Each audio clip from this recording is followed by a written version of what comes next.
Welcome back to another Fallout 76 Dev Dive. I'm Devin McCarthy, Community Manager at Bethesda Game Studios, and I'm here with a couple of our developers to talk about the new Legendary Crafting System that is coming to Fallout 76 on July 7th. So what is the Legendary Crafting System, and why is it being added into Fallout 76? So legendary crafting is something that's been requested by the community for quite some time. It allows the player to take almost any item, weapon, armor, or power armor, and apply a set of legendary mods directly onto that item. This lets you focus on improving the specific items you like to use and takes away a large amount of the randomness that comes from purchasing from the purveyor or from game rewards. So what do players need to upgrade their existing items to be legendary? Players will need to buy legendary modules at the purveyor and acquire legendary cores from the public events. They then take those to a workbench and modify their armor, power armor, or weapon with the desired tier of legendary mods. Each tier has a different component cost and will roll the appropriate set of legendary mods. You can reroll legendary mods as often as you have the components that allows you to do that. You can take an item that has no stars and turn it into a 3-star, or you can take a 3-star item and turn it into a single-star item if that's all you can afford. We've built the whole system to be as flexible as possible to accommodate as many players as possible. Sounds like a lot of players in the Wasteland are going to be getting some really great upgrades to their gear. So what changes does the new system bring to power armor? So the ability to have legendary power armor opens up a whole new bunch of playstyles for those players. Power armor players can now have bloodied builds, food builds, aristocrat builds. We've really built this entire system to give players as many options as possible to fit their preferred playstyles. So we're doing some balance work on existing legendary attributes. What's our overall goal with these changes?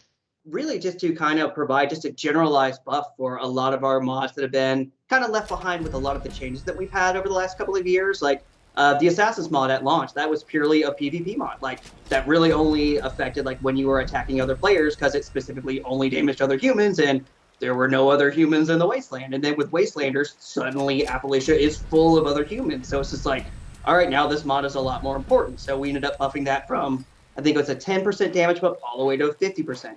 And we've just got lots and lots of other little things like that, where the one Wasteland damage reformulation we did last summer, like that was kind of an across-the-board nerf, and we promised players that, like, hey, this is going to let us do a lot more buffs and do a lot more new things, and this was kind of like that first avenue where we could start doing that, where, hey, before, like, we've got a series of legendary mods that, like, up your damage against mirelurks and robots and stuff like that, and we were able to buff those by, like, an additional 20%. It's kind of a, like, hey, let's make the game a little bit more fun and add a little bit more power back to the player. Sounds like there's a lot of really exciting changes in store. All right, we're also introducing some new legendary attributes. Do you want to tell us a little bit about those? Over the last couple of years, we've actually been able to do a lot of really great improvements to CK and add a lot of extra functionality that we didn't have before. And over like the last 2 years, we've added a lot of great new features that allow us to detect damage, states better, to basically perform actions more reliably. And we were able to basically start producing a series of combat mods that were much more reliable and a lot more fun, which also allowed us to start filling in a lot of our gameplay holes that we've had in our game. For example, hey, we didn't have a really reliable way to kind of detect how much health you had. Like, we could kind of do it on the downscale, like when you were hurt, which is how we got those bloody builds, but it was more difficult for us to be able to tell if, like, say, you had full health and things like that. We couldn't do that super reliably. So now we could actually provide sort of the exact opposite of a bloody build, something that's 100% tuned to keeping your health bar entirely full. And likewise, we were able to create a lot of new mods that kind of support some of the emerging build styles. We refactored the Hunger and Thirst system last summer. And that went from basically being like a quality of life build to like manage the nuisance to now it provides a series of buffs.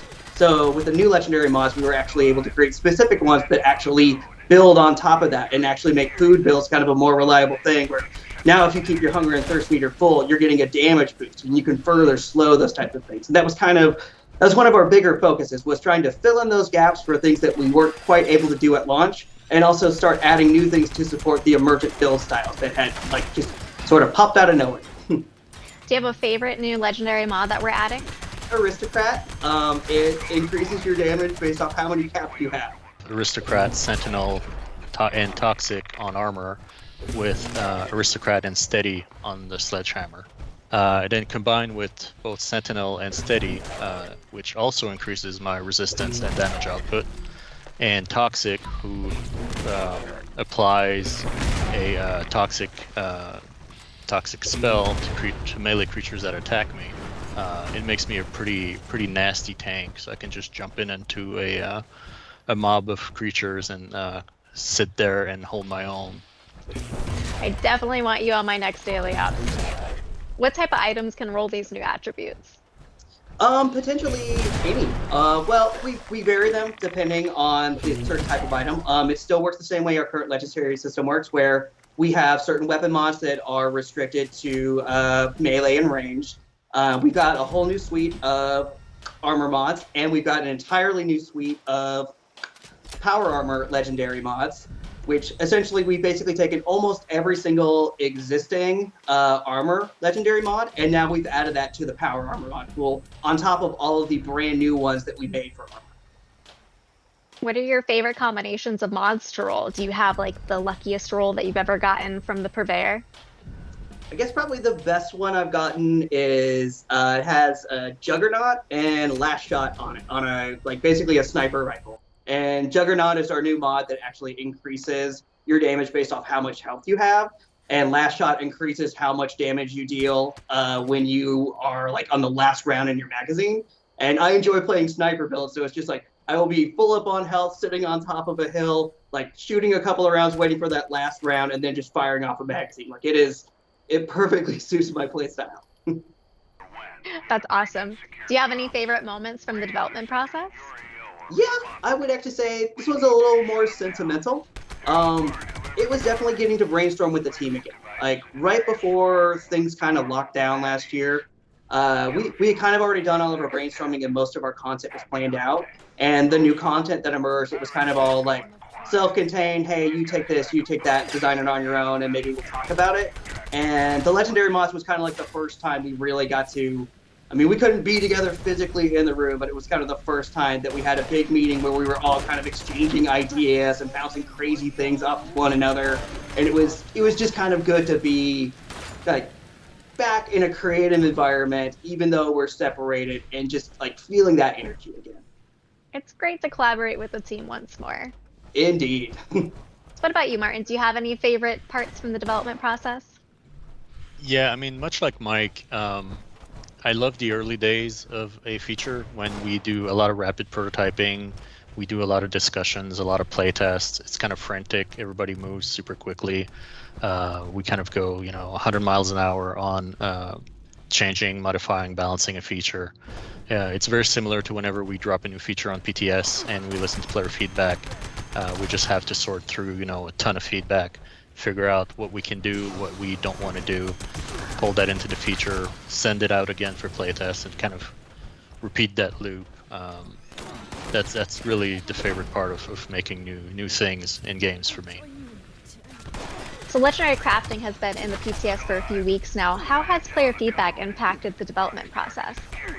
Player feedback has been a major component into us finalizing and releasing the feature. Things like simplifying the legendary cores from 3 different ones to a single one, to adjusting the crafting costs, to balancing the various mods. Those are all changes that came directly from the community. So I highly encourage everybody to join us up on PTS and make your feedback known. We pay a huge amount of attention to what you all have to say about what we're making. And while we can't act on all of it, it brings us a lot of joy when we do implement changes that come directly from our player base. Thank you guys so much for taking time out of your busy days to talk to us about the new Legendary Crafting system. Before we go, is there anything that you want to say to the community? I want to thank everybody for playing, for participating in PTS and shaping this feature. And I look forward to seeing you online. Yeah, thanks to the fans so much. Your feedback is really what makes these things better, and we absolutely appreciate it, and we love you guys. All right, thanks again for joining us, Michael and Martin. We really appreciate your guys' time. And for those of you who are eager to get your hands on these legendary upgrades, our next update is July 7th. We'll see you in the Wasteland.